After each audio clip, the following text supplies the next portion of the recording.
Hey guys, it's Kevin again. This is going to be our review for Awkward Season 4, Episode 20, Sprang Break Part 1. And this was a really good episode. I love this episode. It was amazing. And in my opinion, by far the best episode of the season. And I'm definitely looking forward to Part 2. And I like that they actually split this episode into two parts, because I think it works better as two parts, in my opinion. I know that they probably wanted to do an hour, but I think this episode just works better as two parts, in my opinion. But overall, I love this episode. I thought it was definitely very well done. I love pretty much everything that was going on, and this episode was just really a lot of fun to watch. There was a lot of really big stuff in it, definitely, and it really shows the theme of the season, which is kind of moving on from high school, which I definitely like that they did, and I love the way the show is going. I can't wait for the finale. So, let's just get to it. So Lissa and Jenna, they're stopped by a cop on the way to Mexico right away. It's really funny. They're stopped by a cop, and Jenna's scared they're going to be kidnapped or something, and Lacey's flirting with a cop, calling Jenna her sister, and, you know, she's just saying how, oh, you know, she's, like, talking to him very sexually and everything, kind of like if the cop was, like, a stripper, kind of. So Jenna's glad Matty's coming for spring break, and she's checking her email, and then, you know, she's seeing if maybe there are colleges available, and then she screams, scaring the cops into pulling their guns, and I love the way Lacey handles it. She's like, sorry, my sister just got into college, and I thought that was hilarious. So yes, Jenna finally got into college. Now, my only thing with this is I wish they would have done this at the end of part 2, you know, maybe the finale, but it makes sense why they did it here, because it really sets the tone for the whole episode, which is basically Jenna moving on and basically realizing that this whole high school experience, you know, is not as big as a deal as she really thinks it is, which I definitely like seeing. So basically, they show up and see the beach house is actually not near the beach, which is weird because it's a beach house. So Val's there and hugs her, saying she's relieved. Val shouts, so they're on spring break, and to max this mother fondler out, so Allie complains about Lacey bringing little bitch and is already mostly drunk. Of course, that's just how Allie is. And Lacey shouts out to all that she got into college. You know, she's very, very happy for Jenna that she got into college, and everyone's really happy for Jenna. It really was a great scene to watch. I thought it was really great that everyone was so happy for Jenna. So Tamara asks where, and Jenna says Wyckoff, and Sadie tells her she's going to be mediocre forever, and I really felt bad for Sadie, honestly, because Sadie didn't know if she was going to get into college, and now she kind of, Sadie's kind of telling Jenna that even though that's, she got into college, she's still mediocre forever, because Sadie got into college and everything, and, I thought, Sadie's really never going to change, okay? We can see that Sadie's never going to change. So Lacey tells them they almost got murdered, and Val and Allie pour more booze, and Matty thanks Jenna for pushing him about his bio dad, because, again, she convinced him to go to Mexico to meet up with his biological father, and he says she gets him, and she says they get each other. He says he's waiting to hear from his dad, and says they should max out their last spring break together, and she wonders what he means by together. Together as in friends, or together as in he wants to get back together. Either way, she's happy, because she likes having this friendship with him. Which, as I said, I really like seeing these two as friends. I don't want them to get back together. I want to see them as friends, because it's been established that Jenna has moved on and doesn't really think of Matty that way anymore. So I like seeing that, definitely. So Sadie complains to Sergio, and we find out that she actually hasn't gotten a scholarship, which I thought was well done, because, of course, we saw last week that she was all happy about getting a scholarship, but we find out that she actually hasn't, because she hasn't heard about her scholarship, and then he tries to get her to relax, and she says he'll probably be a cop like his dad, and he tells her she's smart and beautiful and will just be fine, and I love the way Sergio is treating her. He really is a great boyfriend to her. I love the chemistry between the two of them. They haven't really established what they are, but I'm fine with that, because they have so much chemistry. And the way this whole thing has been going, I think they are going to officially make it a couple. But this is Sadie we're talking about. She doesn't put labels on things. So I thought that was a very well done scene. I definitely like what he did there. So Val has brochures on a bunch of stuff. She says she wants to swim with dolphins. And Jake tells her dolphins aren't fish. She asks about how they breathe water. And then says her cats are fish too. And Jake says they're going to the beach. And Allie says she hates kids that don't know how to party. And Theo and Cole show up, and it's always a great time when they're there. I mean, when Theo and Cole are there, you know that shit's gonna happen. And I love what Theo and Cole do in this episode. This might be Theo and Cole's best episode, I gotta say. the way this episode was going with them, I gotta say, I mean, they are always going to be some of the best characters on this show, and, you know, they've really made this season so funny, but this might be their funniest episode yet, just because of what they did in this episode. So, Sadie tells them to get lost. She doesn't want them there because, of course, they ruined her scholarship video last week. So she's obviously very upset that because they ruined it, she's not getting into college. So they say they brought the ultimate party favor, and they open the door, and there's Lissa. Except Lissa is not like the, you know, Christian girl Lissa we all know. She is very slutty, she's in all black and leather, like, she is not the same Lissa that we saw before, and I thought this was very, very funny. You know, the girl that plays Lissa, I think her name is Greer Gramer, yeah, Greer Gramer, she did a great job in this episode, definitely, because this was sort of exploring a different side of Lissa. Lissa's usually very, you know, very kind of clueless, very easy to fall for things.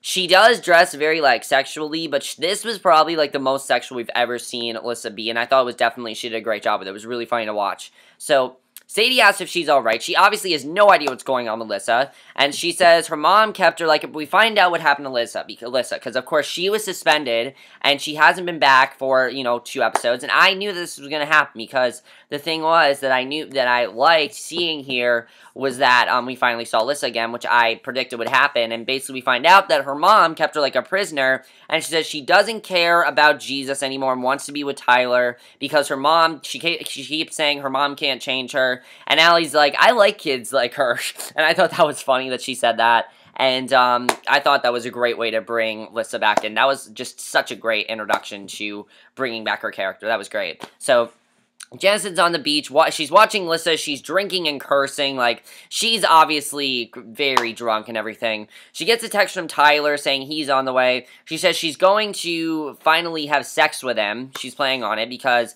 I actually didn't know this. They haven't had sex yet, and asks Allie if that's okay. She tells him to throw down a towel so she can get her deposit back on the rental, and Matty tells Jenna he's meeting his bio dad tomorrow and asks her to come along, and she agrees, because he's planning on having her come along, but of course, here's the thing, I don't really understand what Matty's doing here, because he clearly said to Gabi at the end of last week, I want you to help me with this. So my question is Gabi not coming or something? Like, I didn't know if Gabi was, like, not going to show up or something, because in my head I'm thinking, didn't you ask Gabi to do this with you? Like, you're asking Jenna and not, like, you asked Gabi and now you're asking Jenna? Like, what exactly is your angle here? I didn't really know what he was trying to do there, so I thought that was kind of interesting.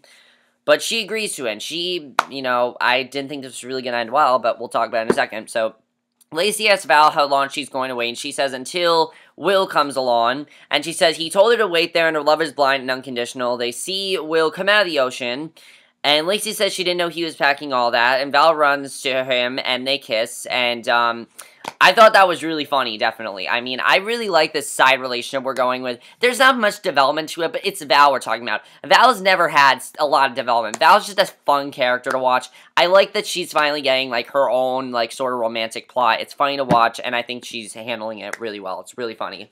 Then we get to one of my favorite parts of this episode. We see Japanese tourists, we see Jake and Tamara, and they're all so happy to see Jake and Tamara. They're all getting really excited. They ask for photos of them. Like, literally, Jake is like a celebrity in Mexico. So, they recognize them from Jake's music videos, and Jake and Tamara tell the others they are huge in Japan, and Jake says they're going to make another video and monetize all the hits they're getting. And, I thought that was definitely very good that they're doing that, you know, because if you remember, I actually, you know, this was way back in the beginning of the season, like, we're talking about episode 2 here. Episode 2, if you remember, Jake and Tamara made that video. It's basically gone viral in Japan. It's, like, one of the biggest videos ever, and Jake is, like, a national celebrity there. And they love the idea of them and Tamara together. So, Lissa's then twerking when Tyler shows up, and he says it's a whole new her, and she's ready for sin, and he's shocked, because he never thought he'd see her like this. I mean, seriously, she basically is a slut right now. She's basically, like, sort of like in, like, a dominatrix outfit. Like, she is completely controlling him, and he never thought that he'd see Lissa like this. He's very surprised to see her like this, and I thought it was definitely very funny to watch that. So, they asked for photos with Jake and Tamara. We then see, oh, I just talked about this. So, The adults are headed to Hiwana, but the kids stay around to party there. And next day, Jen and Matty, they're planning on seeing his dad, but then Gabby shows up. And I knew this was going to happen because I'm like, okay. So Matty asks Jenna, not Gabby, but then there's Gabby. So Jenna's crushed because she really thought that her and Matty could do this on their own. She really wanted this to be something that they could do together. And now that Gabby's there, it's kind of just ruining her whole plan because she really wanted to do this with him. That's what she wanted. And now that she can't, it's crushing her. So I really felt bad for Jenna in this episode because of that. I definitely felt bad for her, especially because of the fact that I wanted things to work out between the two of them. But, you know, we can clearly see that Gabby's just getting in the way. And it's not that, again, it's not really Gabby's fault. It's just the fact that Matty's moved on and Jenna's moving on. They need to accept that they're both going in different directions. They're going in completely different directions. Matty's not going to college. Jenna is. Matty's meeting up with his biological father. Jenna has parents. You know, they have so much that they're not in common with each other, and they're going in so many different directions that I definitely feel that they're kind of just losing the spark, and that's really trying to show. So Matty hugs Gabby. He tells her he's sorry to Jenna, and Lacey asks her what happened with Matty. And she tells him that Gabby showed up, and and I really love what Lacey says. She says, do not focus on Matty. Do not finish senior year focusing on Matty and focus on herself. I agree. Because here's the thing. This is your senior year, Jenny. You can't focus on Matty. You need to focus on yourself because that's what matters in senior year. It's not going to matter what relationship you had in high school. You're not going to care about that when you go to college and everything. Now, I personally, again, I wouldn't relate to this because I'm only a sophomore in high school. You're talking to a sophomore in high school here. I mean, I can't, say I relate to it or anything. But at the same time, she needs to focus on her senior year because that's what her senior year really is all about. So she tells Jenna to relax and live in the moment. And Allie, Val, and Will look pretty bad the next morning. You can pretty much tell that they had a very rough night. It was really funny to watch that, definitely. Theo and Cole then crank up the music, and Val says they saw a donkey show.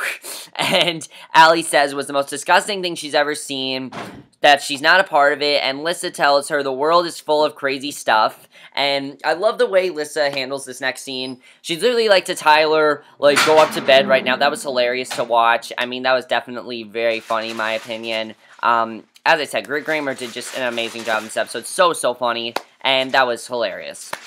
So Sadie's phone beeps. She hops off Sergio and tells him she finally got her scholarship, which I was very happy for her about, because she seemed very crushed by this, and I really like seeing the scene because, of course, you know, she was worried that it wasn't going to work out for her. She was worried that because of this happening, and because of what happened between Theo and Cole, that she would not get that scholarship, and she's really happy and everything, and, you know, she tells her that basically says high school will soon be a bad dream, and I always love when they do individual Sadie plots, because it really makes you care for Sadie more. It makes you realize what she is like, and I thought that was just really well done. So meanwhile, Lissa and Tyler, they've just had sex, and basically, you know, this is what they've been waiting for all season long. This is what they've been waiting for.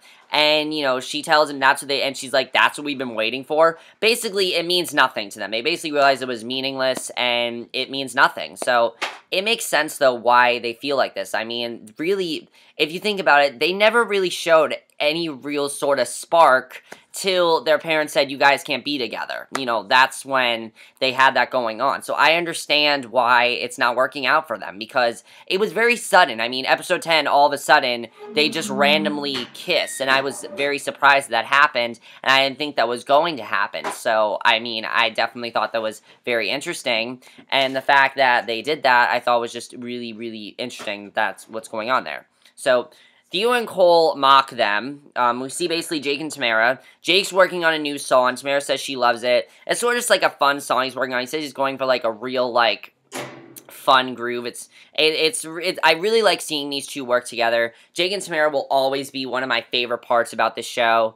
I love seeing them work together. I think they work so well together, and they were one of my favorite couples on this show. I was very upset when they broke up, but, you know, ever since they've been broken up for a while, and now that they've, you know, I like that they're basically now becoming friends, and I definitely like that. So Theo and Cole mock them, and Tamara's like so into this idea. Like, she's just loving this, because Tamara says that the Japanese girls like them together, and she asked Jake why they ever broke up, and I was like, are they going to get back together? And I was thinking, okay, this is part 1. I don't think they're going to get back together yet because this is only part 1 of a, part 1, part 2 episode. So, Theo and Cole, they're joking about how they should just make a porn and make it less offensive, and I thought that was a really funny line. Theo and Cole just always stir up trouble. Jenna walks on the beach, and she's approached by this guy, and I thought this was a great scene because it really shows the different direction that Jenna is going in, and he tells her it's a perfect day and says it could be, and this guy really reminded me a little bit of, Luke. Luke was, of course, in college. He was very successful, and she really liked the idea of a college boyfriend, of course, and everything. And this guy is even closer to her age, because this guy, we find out a little bit more about, which I'll get to, but she, right away, has a connection with him. So, Matty and Gabby then pull up to his biological dad's surf shop, and he tells her he's glad she's here. He's very happy that she came with him, finally, and he asks for Daniel. And he's picturing to see, like, this really cool guy and everything, like, this really athletic guy. But no, it's, like, this really, like, scruffy dude with, like, a very thick beard. He runs up, and he's not really the put-together guy he thought he might be. Now, from his picture, I pretty much thought his dad was going to be some sort of, like... He's not really a homeless guy, but he doesn't really have a direction in his life. Like, he kind of seems like he kind of is sort of a loser. I gotta say that. I mean, his dad kind of is just a loser. He tells Matty he's so stoked he looked him up. He asks if he's an athlete, and he tells Matty he played football in school, but was more into surfing and smoking out. So you kind of see right away that his dad is not really in very good condition. Matty says he plays soccer and is hoping for a scholarship. The guy is a stoner loser. And, definitely this guy's a loser. He doesn't really have much of a life, and I really felt bad for Matty. You can see, even though it seems like him and Gabby are connecting, like Matty's connecting with his father, in the back of his mind, you can just see in the look on his face, he's not happy about this. He wanted to have a good meeting with him, and he's not really happy what his father's turning out to be. And I was happy to find out that Matty does want a scholarship, because we haven't really had too much talk about college from him, so I'm happy we're finding out really what he wants to do there. So, then we meet Jenna's new guy, Brian. He is a Marine, and he's shipping out for his first tour of duty in a few days, and the reason is because he wants to study marine biology, and that's why he's in San Diego, and that's why he's also in the military to pay for it. So I really liked that about his character. I thought he was a very interesting character. And she says he seems so together, and he asks if she wants to swap numbers so we can see her again before he goes. And I thought that was great because I really love these two together. It's really reminding me of Jenna and Luke, which I loved. I think Luke is probably the best boyfriend Jenna's ever had because of the fact that he was so mature about things, and the way they did things I thought was great, and I love that about Jenna and Luke. And I really like that we're getting that with Jenna and Brian now, because Brian's even younger than Luke is, and he is more experienced with college, and I definitely really like that. And he seems kind of more into the idea of going to college than Jenna is. Jenna's so hung up on high school and everything, and this kind of makes her change herself. So I thought this was interesting what happens here. So Tamara's complaining about the video shoot. It did not go out well at all. Like, it obviously was not going to work out well. This is Theo and Cole we're talking about. They ruined it again. The video definitely did not go well. Tyler's talking about he can translate the comments, but he doesn't want to read them because they're not good comments. Basically, Lissa's like, stop being a pussy. I thought that was hilarious. And he says they say it's hilariously amateur. Like, what they say is just very surprising. Especially because they thought that these two were, like, the big, like, celebrities of Japan. He says it's hilariously amateur and thinks Jake looks like Leonardo DiCaprio. And Tamara takes offense to this. And Jake's surprised because, and I agree with what he's saying. He's like, a few hours ago, you wanted to move to Tokyo and possibly marry me. I thought that was really funny what he said. He calls her needy and greedy. Tamara says this is over and she's out. And I agree with Tamara saying there because, I mean, it makes sense why they're doing that. I do feel these two are going to get back together, but it's a slow build, and it's going to take some time, definitely. I think Tamara wants them to get back together, but at the same time, she doesn't really know if she wants to, so we'll have to see what happens there. So, Sadie then talks about, Sadie and Sergio talk, and she says the West Coast is so over, and Sergio tells her to take down the hate, but she says he's stupid. And he's getting pretty mad about it, which is understandable why he's getting mad. And I understand why he's getting mad about this. So, Gabi and Matty come back, and he tells all of them that they went to meet his biological dad, and Gabi says his dad was cool. They have the same smile, and Gabi says she's glad Matty wanted her to come along. and Lacey asks if he'll ever see the guy again. He says probably, he tells Gabby to hang out with everyone. He says he's exhausted, and Jenna talks about how he obviously wanted to talk to her, but she's thinking about Brian and how small all this, high school experience will seem. And I love that line because it really sums up what we're trying to show this season. Jenna, as a character, has really transformed this season, like, completely. She really has transformed. She doesn't care as much about high school. She does care about high school. She cares about grades and things like that. But she doesn't care as much about the relationships. What she cares about is getting into college. And Brian has convinced her that it really does not matter. Like, her getting back together with Matty, it doesn't matter in the long run because she's not going to care. They always say, the one you end up with at high school is not the one you end up with for the rest of your life. And I love that this show is really showing that very well. It's showing that these two didn't really have a relationship. And they did have a relationship for, season 2 to, like, season 3. But after that, I think the relationship was primarily just a friendship. And these two, the only reason they dated was because he had sex with her, he found her attractive, and they thought that they were in a relationship. But really, if you think about it, I think they are just friends, personally. I personally feel personally how I feel about Jenna and Matty, that they're really just going to be really good friends. So Lissa then asks Tyler if he wants to have sex or get churros, and they're not happy about this. We could see before that they are not into this idea anymore. She says it's not as fun like this, and they agree when they weren't allowed to be together it was more fun. They agree to quit with their head and part with a kiss. My question is, do you guys really think this is over? I don't know. I like that they're defying against their parents, but I don't really know if this whole plot's over or not. I can't say it is because we're only on part 1. So we'll have to see what happens there. I kind of feel like we are going to get something pretty big with Lissa. Lissa definitely has transformed a lot this season, and I like seeing that definitely about her character. So Sergio then tells Sadie she's being horrible to everyone else. He tells her she's a heartless bitch, and he gets dressed to go. She asks him not to go. She says she's sorry, and he tells her to be nice while she's still got him around. And she tells him he's a lot of work, and he laughs, and it seems like everything's okay between them. But I love seeing that with him, because, of course, the whole season, he is trying to get Sadie to be a nicer person, to not be a bitch anymore, to basically change herself. Now, Sadie's never not going to be herself. Sadie's always going to be Sadie. That's just who she's always going to be. But the thing with Sadie that I love about her character is that she's a very layered character. She has those moments where she will be very kind to someone, and Sergio is one of those people who she has been really, fun to watch with, and I think that's really great. I always love her and Matty scenes together, but her and Sergio have been really good this season. I've definitely been really enjoying that. So, the final scene, I love the way this episode ends, because I thought this was great. Because Jenna goes to check on Matty and finds him in his room. He says he's fine. She asks if that's it. He's like, she's like, how'd the thing go between you and your father? He's like, oh, it was fine. And he says Gabby's right down the hall. He doesn't want her to see them together. And I was like, really, dude? That's really what you're thinking right now? Because it doesn't seem like Gabby has any hatred towards Jenna. It doesn't seem like Gabby is mad about Jenna. She has not confronted Jenna. She hasn't said, like, she hasn't been, like, stay away from Matty or something like that. She hasn't been like that. I mean, I don't understand why Matty would just go so low on Jenna like that. He's literally just like to her, see you later. I don't care. Bye-bye. And so she's just like to him, you know what? Fine. You want to close that door on me? I'm going to close the door on you.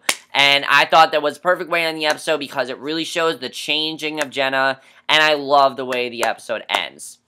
So that's basically everything that happened in this episode, and I gotta say, this was an amazing episode because of that. The transformation Jenna's going through, I really like seeing. It looks like next week, her and Brian are gonna connect more, the finale, that looks like that's what's gonna happen there. I predict a relationship, personally. I don't know if they're gonna be in a relationship. I actually feel like what this is trying to show is that it's just going to be like someone telling her to move on and kind of realize that Matty's not as big as a part of her life anymore. It looks like we're getting a really cool scene with Matty going to see Lacey, and Lacey's like, oh, it's too late. Do you think that Matty and Jenna are officially done now? I think this confirms that they're done. They're not going to really have that much of a relationship anymore. Not even a friendship. It doesn't seem like really that. I think that's where they're going here, is that they really aren't going to have much of a friendship anymore. And it's sad, but it's realistic, and it makes sense if that's where they're going with this. Tamara and Jake, I love seeing their little side plot. I'm interested in seeing what's going to happen there. Do you think they're going to reconnect? Do you think they're going to get back together? I'm interested in seeing definitely what's going to happen between the two of them. I like seeing them together. I think they're great together. Lissa, do you think that the whole Lissa and Tyler stuff is over? I don't know. Sadie and Sergio. Do you think Sergio is going to try to actually going to change Sadie? No one's ever going to change Sadie, but she does have those moments of being a really nice person, and I kind of feel like next season Sadie's going to be kind of a different person. Next season is the final season, so definitely a lot of stuff is going to happen in the next episode. It looks like Tamara's going to meet a new guy, which is going to be interesting to watch. I'm looking forward to seeing what's going to happen there.